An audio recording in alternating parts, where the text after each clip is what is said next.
हम बात करते हैं हॉर्मुज स्ट्रेट की, जहां पर भी संकट विराम की स्थिति थी, लेकिन आज भी वहां पर विराम नहीं हो पाया है। दोबारा से युद्ध शुरू हो गई है। और दूसरी सीजीपी है, जहां पर उन्होंने छात्र के हित में प्रोटेस्ट शुरू किया, जो लगातार अब भी जारी है। तो चलिए पहली खबर का रुख करते, जहां ईरान द्वारा हॉर्मुज स्ट्रेट को दोबारा बंद करने के फैसले ने पश्चिम एशिया में तनाव बढ़ा दिया है।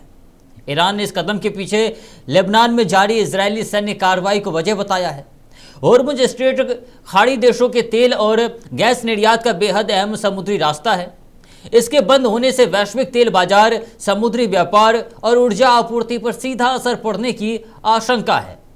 अमेरिका और ईरान के बीच हुए शांति समझौते में हॉर्मुज स्ट्रेट खोलने और लेबनान में हमले रोकने की शर्त शामिल थी, लेकिन समझौते के बाद भी इजरायल की कार्रवाई जारी रहने से ईरान ने कड़ा रुख अपनाया है। और ईरान का संदेश साफ है कि अगर समझौते की शर्तें पूरी नहीं होगी तो वह अपने रणनीतिक विकल्पों का इस्तेमाल करेगा। इजरायल ने सुरक्षा का हवाला देते हुए गाजा और लेबनान में सैन्य अभियान जारी रखने की बात कही है।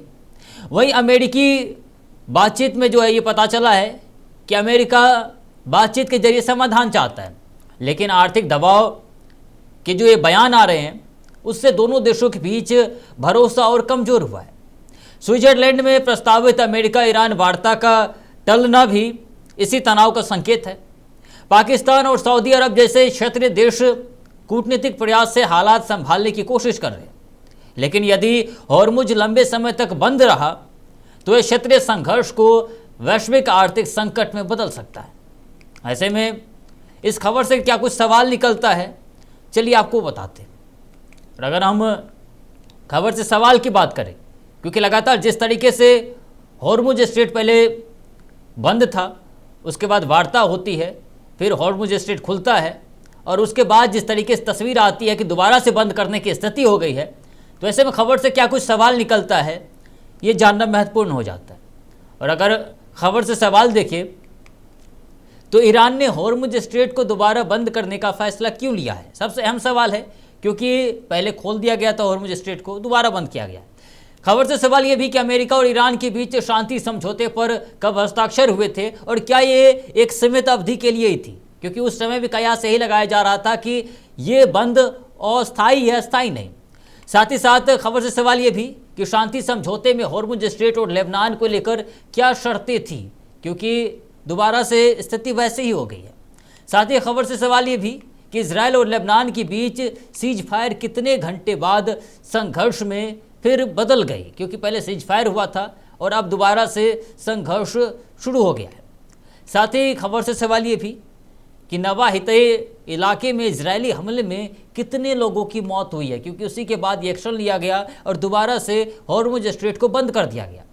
साथ ही खबर से सवाल ये भी कि अमेरिका ईरान की स्विट्जरलैंड में होने वाली औपचारिक वार्ता क्यों टाल दी गई, आखिर क्या कारण है कि वो उस वार्ता को टाल दी गई, क्या अब दोबारा वही स्थिति बन जाएगी जो पहले थे। साथ ही खबर से सवाल ये भी कि हॉर्मुज स्ट्रेट बंद होने से खाड़ी क्षेत्र में कितने से ज़्यादा जो जहाज और नाविक फंसे होने की बात कही गई है, क्योंकि ये भी कहा जा रहा है कि जब हॉर्मुज स्ट्रेट खुल गया था तो बहुत सारे नाविक, साथ ही जहाज भी वहाँ पर तेल लेने के लिए पहुँचा था। ऐसे में जब दोबारा से बंद किया गया है तो कितने नाविक वहाँ पर फंसे हुए हैं और कितने वहाँ पर जहाज फंसे हुए हैं। खबर से सवाल ये भी कि क्या संवाद हिंसा को रोक पाएगा या हॉर्मुज नया युद्ध मोर्चा अब फिर बनेगा, क्योंकि अब भी स्थिति फिलहाल वैसे ही नज़र आ रही है जैसे कल से पहले थी। यानी कि कल स्थिति थोड़ी बेहतर हुई थी, पिछले 2 दिनों से स्थिति कुछ बेहतर जरूर हुई थी, लोगों के बीच उम्मीद जरूर जगी थी, लेकिन अब स्थिति कहीं ना कहीं पुरानी ही होती हुई दिख रही है। ऐसे में खबर का इतिहास क्या कुछ कहता है, चलिए आपको दिखाते हैं। और अगर हम खबर का इतिहास देखें तो हॉर्मुज स्ट्रेट को लेकर ईरान का नया फैसला पश्चिम एशिया में जारी तनाव की लंबी कड़ी का हिस्सा है।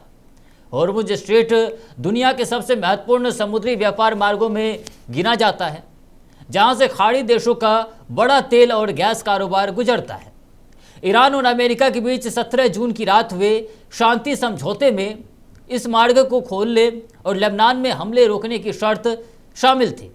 इसके बाद 18 जून को जहाज़ों की आवाजाही बढ़ी और 25 कारोबारी जहाज स्ट्रेट से गुजरे, लेकिन लेबनान में इजरायली सैन्य कार्रवाई जारी रहने से समझौते की शर्तों पर सवाल खड़े हो गए। 19 जून की रात ट्रंप की पहल पर इजराइल और लेबनान के बीच सीज फायर का ऐलान हुआ, मगर 8 घंटे बाद ही संघर्ष फिर शुरू हो गया। इजरायली हमलों और बढ़ती मौतों के बीच ईरान ने इसे शांति समझौते का उल्लंघन बताते हुए होर्मुज स्ट्रेट दोबारा बंद करने का ऐलान कर दिया। इस घटनाक्रम ने अमेरिका ईरान वार्ता को भी प्रभावित किया है। स्विट्जरलैंड में प्रस्तावित पहली औपचारिक बातचीत टल गई है। खाड़ी में पहले से सैकड़ों जहाज और हजारों नाविक फंसे हुए हैं। ऐसे में होर्मुज स्ट्रेट का बंद होना केवल क्षेत्रीय तनाव नहीं बल्कि वैश्विक तेल आपूर्ति, समुद्री व्यापार और कूटनीतिक प्रयासों के लिए भी बड़ी चुनौती बन सकता है। अब देखना होगा कि आखिर आने वाला समय क्या कुछ होता है। ऐसे में पर्दे के पीछे क्या कुछ चल रहा है, चलिए आपको बताते हैं। अगर पर्दे के पीछे देखें तो होर्मुज स्ट्रेट का दोबारा बंद करने का ईरानी फैसला केवल लेबनान में इजरायली हमलों की नहीं प्रतिक्रिया है, बल्कि अमेरिका, इजरायल और ईरान के बीच दबाव की भी राजनीति का हिस्सा माना जा रहा है। ईरान के लिए होर्मुज स्ट्रेट एक रणनीतिक हथियार है। इस समुद्री रास्ते से खाड़ी देशों का तेल और गैस दुनिया तक पहुंचता है। इसे बंद करने का मतलब है कि वैश्विक बाजार तेल कीमतों और पश्चिमी देशों पर सीधा दबाव बनाना, और उससे स्थिति और बिगड़ेगी।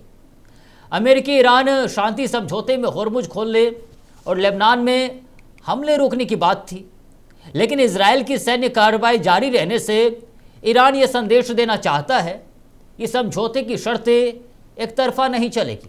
यानी कि उसका मानना है कि जो ये समझौते हुए थे वो एक तरफा थे। सीज फायर के 8 घंटे बाद संघर्ष शुरू होना भी बताता है कि ज़मीन पर भरोसा खत्म हो चुका है। दूसरी तरफ इजरायल अपनी सुरक्षा और सैन्य अभियान को प्राथमिकता बता रहा है। अमेरिका बातचीत जारी रखना चाहता है, लेकिन ट्रंप का ईरान को आर्थिक मदद ना देने वाला बयान कूटनीतिक तनाव को और बढ़ा रहा है। स्विट्जरलैंड वार्ता टालना इसी अविश्वास का संकेत है। वहीं पाकिस्तान और सऊदी अरब की बातचीत बताती है कि क्षेत्रीय देश भी हालात को नियंत्रित करने की कोशिश में है। असली चिंता यह है कि अगर होर्मुज लंबे समय तक बंद रहा तो तेल को लेकर जो वैश्विक संकट है, जो तेल का सप्लाई है, समुद्री व्यापार और पश्चिमी एशिया की जो सुरक्षा है, उस पर बड़ा संकट खड़ा हो सकता है। और जिस संकट से लगातार पूरा विश्व पिछले कई दिनों से गुजर रहा है और वो स्थिति को झेल रहा है पिछले कई दिनों से। हमने देखा कि किस तरीके से होर्मुज स्ट्रेट बंद होने से पूरे विश्व में जो है वो हाहाकार मच गई थी। ऐसे में खबर का पोस्टमार्टम करके आपको रिपोर्ट बताते हैं कि रिपोर्ट क्या कुछ कहता है। अगर रिपोर्ट देखें तो इस खबर का केंद्र केवल होर्मुज स्ट्रेट का बंद होना नहीं, बल्कि पश्चिम एशिया में शांति समझौते की कमजोर होती बुनियाद भी है। अमेरिका और ईरान के बीच हुए समझौते का उद्देश्य समुद्री रास्ता खोलना और लेबनान में हिंसा रोकना था, लेकिन इजरायली हमले जारी रहने के बाद ईरान ने इसे समझौते की शर्तों के उल्लंघन के रूप में पेश किया है। यानी कि कूटनीति की मेज पर बनी सहमति जमीन पर लागू नहीं हो सकी। होर्मुज स्ट्रेट बंद करने का फैसला ईरान की रणनीतिक ताकत दिखाता है। यह रास्ता वैश्विक तेल आपूर्ति के लिए बेहद अहम है और इसके बंद होने से तेल की कीमतें बढ़ सकती है, जहाज़ों की आवाजाही रुक सकती है और खाड़ी देशों के व्यापार पर बड़ा असर पड़ सकता है। इसलिए ईरान का यह कदम अमेरिका और उसके सहयोगियों पर आर्थिक दबाव बनाने की कोशिश भी है। इजरायल का रुख साफ है कि वह सुरक्षा के नाम पर सैन्य अभियान जारी रखेगा। वहीं अमेरिका बातचीत की बात जो है वो लगातार करता है, लेकिन आर्थिक दबाव वाले बयान भरोसा कम करते हैं। वार्ता टालना इस बात का संकेत है कि दोनों पक्षों के बीच दूरी अभी भी बनी हुई है। और अगर इस खबर का निष्कर्ष भी देखें तो निष्कर्ष भी यही है कि सिर्फ लेबनान या फिर ईरान तक ये लड़ाई सीमित नहीं है, या फिर इसका असर सीमित नहीं है, बल्कि इसका असर तेल बाजार, समुद्री व्यापार, खाड़ी सुरक्षा और वैश्विक कूटनीति पर पड़ सकता है। ऐसे में अब सवाल है कि क्या संवाद हिंसा को रोक पाएगा या होर्मुज नया युद्ध मोर्चा बनेगा, क्योंकि एक युद्ध तो समाप्त हो गया है, एक बार की स्थिति तो संभल चुकी है, लेकिन वो संभली स्थिति 2 दिनों तक भी नहीं चल पाई।